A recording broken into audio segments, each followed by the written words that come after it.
Okay, welcome to this new leadership pill. I am Julian Bastoni and we have Monica Livan. Hi. Okay, so we are two coaches and HR consultants, and after years of experience, we have decided to create these leadership peers to help leaders, especially new leaders or middle managers, with the most common challenges. So we have been listening leaders and managers of all companies. What are the major challenges that they are facing? And one of them is diversity. And when we refer on diversity, we even intend the diversity of thinking, of acting, that maybe is a deeper form that most common way of intending diversity, for example, of sex, of ethnicity.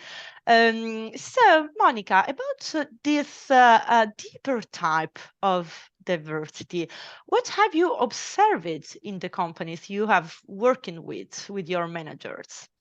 I mean, about diversity, what I'm hearing about is managers telling me that, I put together a bunch of very competent people, very smart people in a team, but at the end, the result is disappointing because the team is not performing like I suppose they had to. And when we speak together and we analyze a little bit the situation, I found out that the reasons are mainly two. For a center time point of view, they're opposite. I mean, on one end of the spectrum, we have the situation where I have a team with a lot of people, very competent, very smart, but they are all alike. So they have the same way of thinking. So what happens? That when they face an obstacle, one of the team gets stuck and all the rest get stuck as the same because they all think alike. They don't have the ability to see the problem from different perspectives. So that's why the team is not performing. Because as Scott Page says, diversity trumps ability, because we need different point of view to create a solution that comes from different point of view. And so also we have a team that is resilient in front of the obstacles because they know how to deal with it in a different way. On the other side, we have the problem that when we have the diversity, when we have a lot of people with different ideas, with different point of view, this doesn't count for free. So it seems that in this case, the teams often spend most of their time quarreling or being annoyed by each other, gossiping about other people, and not getting the work done. So that's the two main problems that I investigate with managers. Yeah. Seems to me two phases of the same coin. So, Yeah. if we are managers, what are the signals that we might be facing one of these problems? What we have to pay attention to? Okay. As a leader, I mean, you have to pick up two kind of signs. In the first case, if you have a team where everyone seems to agree very quickly on a solution with no discussion, with no contradiction, with no challenging. I mean, it's nice because probably everyone is relaxed, everything is peaceful, but the risk that you have a solution that is not solid because you didn't challenge it from the different point of view is very high. Okay.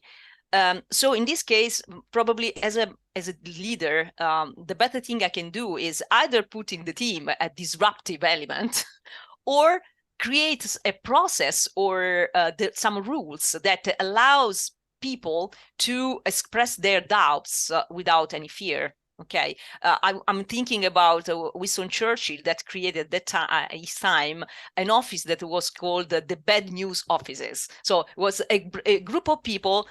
Their only role was to give bad news. They are entitled to do this. So because generally what happens is that no one wants to give the bad news.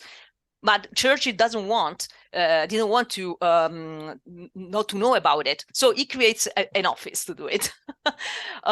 At the same time, on the other side, if as a manager I hear a lot of gossip, like, oh, John, he's always have, this crazy unreasonable idea, or, oh, Giovanna, she's always thinking, and at the end, bye opportunities, or Ugo is a boring man because he's building processes on everything.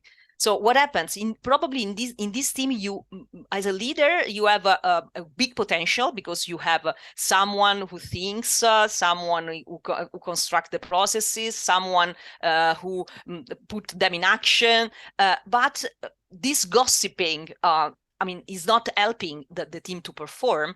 So probably it's time to work on deal with this bias that they could be conscious or unconscious. So work on it to get all these different energies to work together in a synergic way. Yeah. And what came to my mind talking about bias is that even me as a leader, I can have my own bias Yes. from people who are different from me. So how can I work on my bias and maybe apply the same that worked for me with my team? But where can I start to work on my bias? Okay, it comes to my mind an exercise that I call how I realize that when I have an hammer in my hand, everything looks like a nail. So it's an exercise that helps us to understand how our best qualities, our best skills can turn to a trap, to a problem, if I start using them in an appropriate way. So just to jump into the exercise very easily, try to think to one of your best skill, your best ability.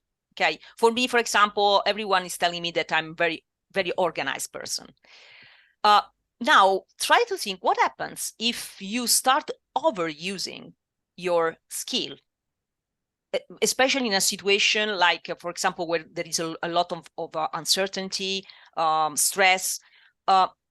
If I start to be too organized, I can very rapidly become rigid. And this becomes a trap for me because I'm not able to deal with the change, with the issues that I'm facing too. Now, try to think to a skill that is a sort of antidote to this trap. So what can help to deal to counterbalance the rigidity is probably the ability to be adaptable, the flexibility. Then what I invite you to think is how much of this skill I have in me, and where is it? If I think about my box of tools, okay, I have this hammer of organization on top of it. How can I move away this hammer and look for the screwdriver if I have something to use instead of a nail? So how much I have this skill in me? And if I don't have it, who in my team can help me with this? Because I can see that this skill is very developed in him